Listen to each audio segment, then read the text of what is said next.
नमस्कार। भाग्योदय विचार प्रवाह श्रृंखला के 108वें चरण में आपका स्वागत, अभिनंदन। आज 19 जून रविवार का दिन, रविवासरी चर्चा भाग्योदय परिवार की। विषय बड़ा गंभीर। क्या एक भारतीय नारी की अंतर्वेदना वैश्विक परिवर्तन महाभारत का कारण बनेगी? विषय गंभीर है, गंभीर विषय वस्तु भी है। अभी 2 दिन पहले हम एक वीडियो देख रहे थे। वीडियो यूक्रेन का था। दिखाया यह जा रहा था कि एक टैंक, यूक्रेनी टैंक निकल रहा है वीरान से स्थान पर। आसपास खंडहर भवन हैं, पेड़ टूटे फूटे हैं, सड़कें कच्ची टाइप की बहुत खराब हैं, और उनके बीच वो टैंक कहाँ जा रहा है, किस अवस्था में जा रहा है, समझ में नहीं आ रहा था। अचानक वो गोला बन जाता है और टैंक जल उठता है। उस पर कोई हमला दूर से किया गया था। सोचता हूँ क्या हो गया है आदमी को। जानता है कि सब यहीं धरा रह जाएगा। बड़े बड़े आए चले गए, आज कब्र पर दीपक जलाने वाला नहीं है कोई। बड़े बड़े राजे महाराजे आए, राजे महाराजे हुए, आज खंडहर बने हैं बड़े बड़े राजमहल। बड़े बड़े देश हुए, बिखर गए। आदमी समझना नहीं चाहता, स्वीकारना नहीं चाहता। इस बात का बहुत दुख है। दुख तो यह भी है कि हम सब कुछ बर्बाद कर डालने के बाद सोचते हैं, फिर बाद में विचार भी करते हैं, दुखी भी होते हैं। ये होता तो ये हो जाता, ये होता तो ये हो जाता, लेकिन समय पर सोचते नहीं। आदमी के चले जाने के बाद उसकी महत्ता समझ आने की परिपाटी बन गई है, नियत बन गई है हमारी। वर्तमान दौर बड़े बदलावों का है मित्रों। ईश्वरीय विधान है, हिमालय के ऋषियों की इच्छा है।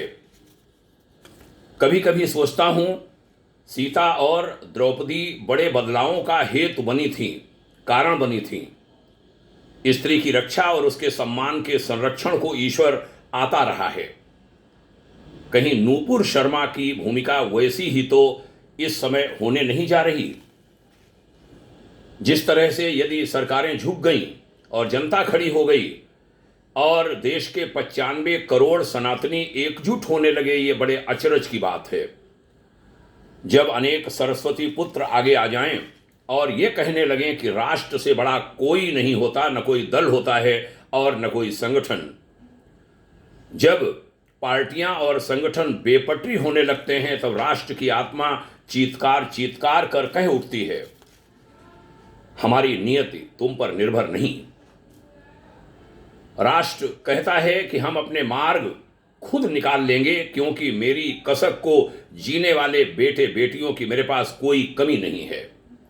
खड़े हो जाएंगे लोग। राष्ट्र गंगा के तेज प्रवाह की भांति है।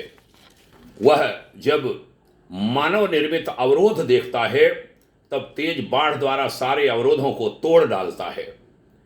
आज ऐसा ही कुछ होता दिख रहा है।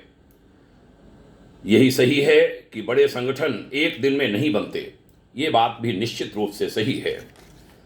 100 साल लग जाते हैं उन्हें मुकाम तक पहुंचने में। महापुरुषों के उस भाव को का सम्मान सबको करना चाहिए, लेकिन जब वे उच्च स्तरीय आत्मा वाले महापुरुष अपने उस विचार प्रवाह में कोई भी भटकाव या अवरोध देखते हैं, तब वह कह उठते हैं कि यदि तुमने निज धर्म का पालन नहीं किया तो हम जमीन पर पड़े पत्तों को उड़ाकर उनसे भी बड़े बड़े लक्ष्य पूरे करा लेंगे, काम करा लेंगे। जबान चलाकर महामानव गोलवलकर और आचार्य श्री राम शर्मा जी जैसे साधक महापुरुषों के लिए कुछ भी कहा जा सकता है, लेकिन उन जैसा होना बहुत मुश्किल है, जो कह उठें कि हम तब तक मोक्ष नहीं चाहते जब तक हमारे लक्ष्य पूर्ण न हो जाएं, जो सीना ठोंक कर यह कह सकें कि यदि तुम पथ से भटके तो सिर पर बिठा लेने वाला ये राष्ट्र तुम्हें रसातल में पहुंचाने में तनिक भी देर नहीं लगाएगा। ऐसा ऋषि मिलना बहुत मुश्किल है। जो अपने बेटे बेटियों से कह सके कि लौकिक तौर तरीकों से पुलिस और अदालत से तो तुम बच सकते हो, लेकिन ईश्वर की अदालत से नहीं, उससे कतई बच नहीं सकते। इसलिए मेरी प्रार्थना है बड़ी हस्तियों के रूप में बैठी देश की, दुनिया की सभी धार्मिक, राजनैतिक, सामाजिक सभी ताकतों से कि इस युग के महानतम बदलावों वाले इस कालखंड में कोई गलती कृपया मत करें, न करें, जो आपके सारे यश को एक बारगी धूल धूसरित कर दे। दुनिया की सभी ताकतवर हस्तियां ये बात गांठ बांध लें कि ईश्वर नहीं चाहता कि ये धरती नष्ट हो, ये कब्रगाह बन जाए, वीरान हो जाए, यूक्रेन बन जाए। वह महासत्ता इस विश्व का नियंत्रण अपने हाथ में लेकर तुम्हें सत्ताच्युत कर दे, सत्ता विहीन कर दे। इसके पहले कृपया संकल्प कर लो कि हम उस महासत्ता, ईश्वरीय सत्ता की इच्छा के अनुसार चलेंगे, न कि हम अपनी चलाएंगे। और उस परमपिता की इच्छा क्या है? उसकी इच्छा है कि ये विश्व उद्यान, ये सुंदर सा दुनिया का बगीचा, ये सदा हरा भरा रहे, ये वीरान न हो, ये बर्बाद न हो, क्योंकि उसने बड़े प्यार से, बड़े चाव से लगाया है उसे। कोरोना के दौरान पिछले दिनों बहुत संकेत वो कर चुकी थी सत्ता, हम सीखना नहीं चाहते। बंद कर दिया था उसने बड़ी बड़ी ताकतों को घरों में, दीवारों के भीतर, दरवाजों के भीतर, लेकिन हम समझना ही नहीं चाहते। 2 मिनट में ठीक कर सकती है वह व्यवस्था हाथ में लेगी। हम सबको ठीक होना होगा, बदलना होगा। समय से हम खुद बदलें, हम बदलें तो युग बदले। आज सभी से कहूंगा, चाहे पक्षीय विचारधारा के लोग हों या विपक्षीय विचारधारा के लोग, सब अपने को ठीक करें, नारी को सम्मान दें। ये बातें कहना, जो बातें हुई उनको हम यहां उद्धृत नहीं करना चाहते, ठीक नहीं है। आप ईश्वर नहीं हैं, ईश्वर कोई और है। ये बात कदापि न भूलें, किसी भी धर्म मजहब के हों, लेकिन आप ईश्वर नहीं हैं। नियंत्रण सत्ता, नियामक सत्ता कोई और है, और वह बर्बादी नहीं चाहती। तो हम क्यों बर्बादी के पथ पर अपने को, अपने लोगों को, अपने समाज को, अपने देश को, अपने दुनिया को लगा दें? यह जरूर चिंतन करिए, संभल जाइए। उस ईश्वरीय इच्छा से संबद्ध कर लीजिए, अपने आप को जोड़ लीजिए। इस दुनिया को सुखी रखने का अन्य कोई मार्ग, अन्य कोई रास्ता है नहीं,